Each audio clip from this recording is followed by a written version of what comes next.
वीर अलाहाबादिया के नए पॉडकास्ट में वो कंट्रोवर्सी होने के बाद ही फिर से पॉडकास्ट वगैरह करना चालू कर दिया।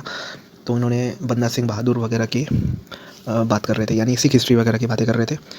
तो इसमें इन्होंने बंदा सिंह बहादुर की बात करी और इन्होंने ये बताया कि जो मुग़ल थे, मुग़ल जो गवर्नर था उसने सिखों के सर पे इनाम रखा था।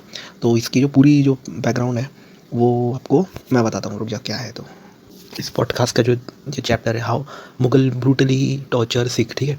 तो यहाँ पे इस पे हम गौर फिक्र करेंगे, इनके सोर्स वगैरह की बात करेंगे। गिरफ्तार करने के लिए इनाम में अब्दुल समाद खान को सूबेदार, जो उस टाइम पे अकाउंट्स में लिखा गया है कि वो देखते हैं हम, किस तरह के मेजर्स लिए गए थे फरूख इनके सियाल सोर्स की और बात अब्दुल करेंगे। समाद खान के हुक्म से। हाँ, सो जॉर्ज फॉस्टर ये भी नाम एक ईस्ट इंडिया कंपनी के मुलाजिम थे। ये नहीं जो ये नाम याद रखिए, जॉर्ज फॉस्टर। इसकी मैं किताब खोल के बताऊंगा। उस टाइम पे पंजाब में थे। तो उन्होंने अपने रोजनामचे में लिखा है कि डेली बंदा सिंह बहादुर के बाद सिखों के साथ क्या हुआ।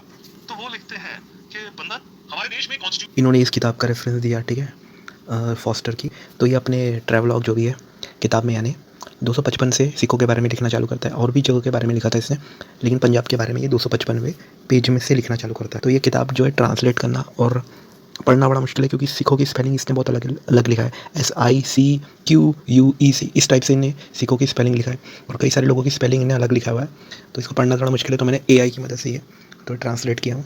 तो आपको बंदा सिंह बहादुर और उसके जो ग्रुप के लोग थे, तो वो यहाँ लूटपाट करते थे, इसमें लिखा हुआ है। इसी ने अपनी किताब, कई चीज़ें अच्छी भी लिखता है सिखिज़म के बारे में। लेकिन तो देखिए, सिरहंद के मैदान में 665 पे क्या लिख रहा है। सिरहंद के मैदान में जब सुल्तान रौली खान की सिखों से मुठभेड़ हुई, तो भीषण युद्ध के बाद सिखों को पराजित करके मैदान छोड़ के भागना पड़ा। ये वही लिख रहा है, ठीक है। भागते हुए सिख बंदा के साथ एक मजबूत किले में शरण ली गए थे, और वहाँ और बंदा सिंह पहले से भाग निकला, वो किले से भी भाग निकला। पराजय के बावजूद सिख बच निकले, तितर बितर हो गए, और उनका नेता जो है बदल के भेज बदल के, ये देखो, ये चीज़ें नहीं बताई जा रही। पृष्ठ नंबर, पेज नंबर 264 यहाँ पे सिरन के विशाल जनसमूह को बेरहमी से मार दिया गया। एक प्रकार की उन्मादी क्रूरता दिखाई गई। किसकी बात कर रहे हैं? मुगलों की बात नहीं कर रहा, सिखों की बात कर रहा। मस्जिदें ढहा दी गई थी, अपवित्र कर दी गई थी, और मरे हुए लोगों की कब्रें खोद के निकाल दी गई, और लाशों के, जानवरों के सामने लाशें भी। ये कौन थे? ये आम मुसलमान थे, ठीक है। उस समय सिखों का एक दल ग्रेट दुआब यमुना के बीच क्षेत्र में घुसकर सहारनपुर के नगर और कुछ जिले में कब्जा कर लिया। यहाँ तो लोग मारे डाला और ज़बरदस्ती नया धर्म अपनाने पर मजबूर कर दिया। किन्होंने करा? सिखों ने करा, सिखों ने करा। तो ये बंदा सिंह बहादुर की बहादुरी, जीत तेजी से एक बड़ा क्षेत्र अधीन कर लिया, अपने किस्मत से विमुख हो गया, सतलुज नदी पार कर ली पश्चिम की ओर, ठीक है। उसका सामना शम्स खान से हुआ, और वो मुगल सेनापति था। संघर्ष में बंदा सेना को भारी नुकसान हुआ, वापस खदेड़ दिया गया। दुआब में भेजी गई सिख टुकड़ी दिल्ली के करीब तक पहुंच गई। वहाँ मुगल सेना ने उन्हें हरा दिया। बंदा अधीन बचे हुए क्षेत्र में पीछे ढकेल दिया, बंदा भाग गया पीछे। ऐसी सिखों की स्थिति जब बहादुर शाह दक्षिण का अपना अभियान समाप्त करके हिंदुस्तान लौटा। सिखों की एक बड़ी ताकत और क्रूरता से बहुत चिंतित और क्रोधित थे, खासकर उन अत्याचारों के कारण जो उन्होंने इस्लाम मुस्लिम धर्म पर किए थे, ठीक है। इसलिए उन्होंने सिखों को कुचलने और इस्लाम को अपनाने का ऐसा दृढ़ निश्चय किया। किसने करा? बहादुर शाह वगैरह जो भी था उस ज़माने का सुल्तान, उनके प्रमुख सेनापति सुल्तान रौली खान वगैरह जो भी। अच्छा देखो, तो ये मैं किसकी किताब में कोट कर रहा हूँ? ये उसी आदमी की किताब में कोट कर रहा हूँ जिसका ये कोट इन्होंने बहादुर ने, जिसके जो भैया ने जो कोट कर रहे थे, जो अंकल, जो हमारे सिख अंकल है, वो जो कोट कर रहे थे, तो उसी ने अपनी किताब में लिखा हुआ है।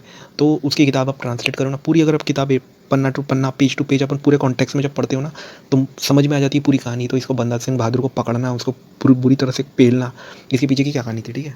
बंदा की सफलताओं ने, पेज नंबर मैं बता देता हूँ, पेज नंबर 260, अब उसकी किताब में मिल जाएगा अंग्रेज की। बंदा की सफलताओं ने अतीत पूर्व सिख कौम को एक उसके झंडे के नीचे ला खड़ा कर दिया, जो अब अपने संस्थापन के आदेशों से बहुत दूर चले गए थे। तो किसने बिगाड़ा? बंदा सिंह बहादुर ने।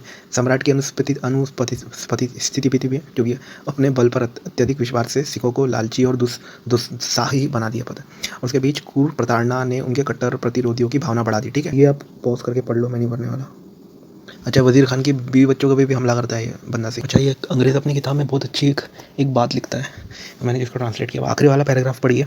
एक ऐसे व्यक्ति का विविध वध जिसके विरुद्ध कोई अपराधित आरोप सिद्ध नहीं हुआ। औरंगजेब के चरित्र उसके कृत्यों के पूर्णतः विपरीत प्रतीत होता है। यही कारण है कि हम अनायास किसी भी सिख के इस कथन पर संदेह करने लगते हैं, ठीक है। तो ये क्या बोल, तो ये अंग्रेज़ खुद लिख रहा है कि जो सिख हिस्ट्री, सिख नैरेटिव्स है, उस पर यानी ये डाउट कर रहा है। ये खुद ही अंग्रेज़ जिनका इन्होंने रेफरेंस लिया है। तो ये उस ज़माने की उन्होंने हिस्ट्री लिखा कि नहीं लिखा, अब ये बात जॉन फॉस्टर, ये जो फॉस्टर जो भी है, ये खुद ही ये क्वेश्चन कर रहा है कि सच में ये हुआ था कि नहीं हुआ था। और ये औरंगज़ेब का चरित्र अच्छा बता रहा है। ये रही किताब जॉर्ज फॉस्टर की, और इसका एक ही इसके 1 या 2 वॉल्यूम है। तो उसके पहले वॉल्यूम में ही जो पंजाब की हिस्ट्री है इसने लिखा है और कई सारी अच्छी चीज़ें लिखा है और बुरी चीज़ें लिखा है। इन लोग के लिए भी अच्छी है, इन लोग के लिए भी बुरी है। कई सारी चीज़ें जो उनको हजम नहीं होंगी। जैसे बंदा सिंह बहादुर मुसलमानों को सोते हुए मारता है, छिप के मारता है, तो उसको टॉर्चर करने का जो कारण था वो यही कारण था। और वो कई उनने मुसलमानों को जबरन उसका धर्म परिवर्तन भी किया था, जो इसने लिखा है अपनी किताब में। ठीक है।